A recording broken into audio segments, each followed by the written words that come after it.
Recently मैं अपने एक दोस्त से मिला जिसका नाम राजीव था और हम ऐसे ही नॉर्मली फाइनेंस के बारे में डिस्कस कर रहे थे। तो ही इज़ अर्निंग गुड, अच्छा कमा रहा है वो। पर आई वॉज शॉक्ड जब उसने बोला कि यार मुझे तो समझ में नहीं आता कि पैसे कहाँ आते हैं और कहाँ चले जाते हैं। तो आई सेड कि यार ये तो हर दूसरे का यही हो रहा है आजकल। सैलरी आती है, पैसे आते हैं, बट कहाँ खर्च हो जाते हैं, महीने में तो बचता भी नहीं कुछ। तो ये प्रॉब्लम जो है सिर्फ राजीव की नहीं थी, आज बहुत सारे लोगों की है। और ऐसे में लोग सीए से कंसल्ट करते हैं, फाइनेंशियल प्लानर से बात करते हैं और वो उन्हें बहुत सारी स्ट्रैटेजीज और प्लानिंग बताते हैं, जिसे हम कैश फ्लो के नाम से जानते हैं। तो जिस चीज़ के सीएज या फाइनेंशियल प्लानर काफ़ी ज़्यादा चार्जेस लेते हैं, वो हम डिस्कस करने वाले हैं इस वीडियो में बिल्कुल फ्री ऑफ कॉस्ट। तो दोस्तों, आज के वीडियो में हम डिस्कस करने वाले हैं कैसे कैश फ्लो के थ्रू आप अपने बजट को मेंटेन कर सकते हैं। यानी कि आप अपने इनफ्लोज और आउटफ्लोज को मैनेज करके आइडेंटिफाई कर सकते हैं कि आपका पैसा जा कहाँ रहा है, और उसके अकॉर्डिंग आप आइडेंटिफाई कर सकते हैं क्या वो आपकी ज़रूरतों पे खर्च हो रहा है या फिर आपकी डिज़ायर पे। और बेसिस दैट आप अपनी सेविंग्स को बढ़ा सकते हैं। तो ये वीडियो होने वाला है बहुत ही ज़्यादा इम्पॉर्टेंट। अगर आपने इस वीडियो को एंड तक देख लिया तो ये आपकी फाइनेंशियल लाइफ को चेंज कर देगा, आई बेट ऑन दैट। हम इस टेक्निक को 3 पार्ट में ब्रेक करके समझने की कोशिश करेंगे। सबसे पहला पार्ट, आपको अपने लास्ट मंथ का जो बैंकिंग स्टेटमेंट है वो निकालना है। अगर आपने बहुत ज़्यादा एक्सपेंसेस नहीं किए हैं, बहुत एक्सपेंस नहीं है, तो लास्ट 2 मंथ्स या 3 मंथ्स का बैंकिंग स्टेटमेंट निकालिएगा, पहला स्टेप। स्टेप नंबर 2, हम उस बैंकिंग स्टेटमेंट को एनालाइज करेंगे कि आपने जो स्पेंड किया है, जो आपके एक्सपेंसेस थे आपकी इनकम से, वो किस कैटेगरी में आपने स्पेंड किया है। फॉर एग्ज़ाम्पल, क्या वो ईएमआईज़ हैं या फिर एंटरटेनमेंट है, फूड डिलीवरी ऐप है या फिर फ्यूल है। तो विल ट्राई टू अंडरस्टैंड कि जो आपका इनकम था वो आपके बैंकिंग स्टेटमेंट में कैसे दिख रहा है। सो स्टेप 1 इज आपका बैंकिंग स्टेटमेंट। स्टेप 2, आपके स्पेंड्स को, आपके एक्सपेंसेस को कैटेगराइज करना कि आपने अपनी इनकम को किस किस कैटेगरी में स्पेंड किया है। और स्टेप 3, उन कैटेगरीज को एक्यूमुलेट करके, सम करके, will try to figure out कि मैक्सिमम जो आपका पैसा है, जो आपके सैलरी का अमाउंट है, वो किस कैटेगरी पे ज़्यादा खर्च हुआ है। क्या वहाँ पे आपकी नीड पर ज़्यादा अमाउंट जा रहा है या फिर आपके वांट या डिज़ायर पे। इन 3 स्टेप से हम ये समझने की कोशिश करेंगे कि आपका जो इनकम है वो कैसे खर्च हो रहा है, और उसे आइडेंटिफाई करके आप उसको कंट्रोल कर सकते हैं, उसको मैनेज कर सकते हैं। तो चलिए फिर स्टेप वाइज स्टेप हम इस पूरे प्रोसेस को समझने की कोशिश करते हैं। मैंने एक डमी बैंकिंग स्टेटमेंट यहाँ पर डाउनलोड किया है, जो आपको मैं समझाने की पूरी कोशिश करूँगा उस स्टेटमेंट से। आप स्क्रीन पर देख रहे हैं एक डमी बैंकिंग स्टेटमेंट अक्टूबर 2025। इसमें हर एक डेली के स्पेंस और डेबिट क्रेडिट सारे ट्रांजेक्शन्स दिख रहे हैं, जैसे आप किसी भी बैंकिंग स्टेटमेंट में देख सकते हैं।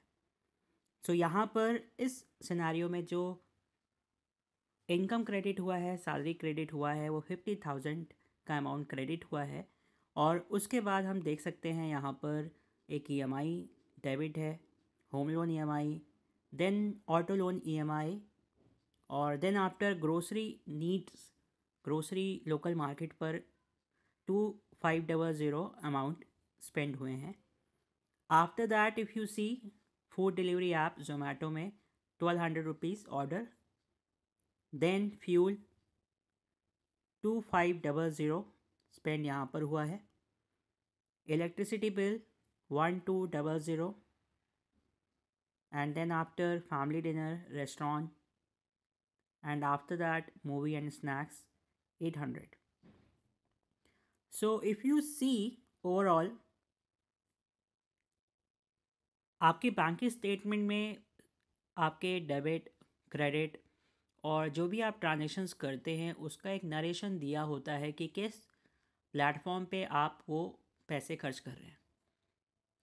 हो सकता है वो ग्रोसरी हो सकता है फूड डिलीवरी हो, फ्यूल हो, इलेक्ट्रिसिटी बिल हो, या फिर मोबाइल रिचार्ज किया हो आपने, कोई रेस्टोरेंट में गए हो, ऑनलाइन शॉपिंग की हो, और इसी तरह से बहुत सारे कैटेगरीज, बहुत सारे ट्रांजेक्शन्स जो आपने किया होगा आपको बैंकिंग स्टेटमेंट में क्लियरली दिखेगा।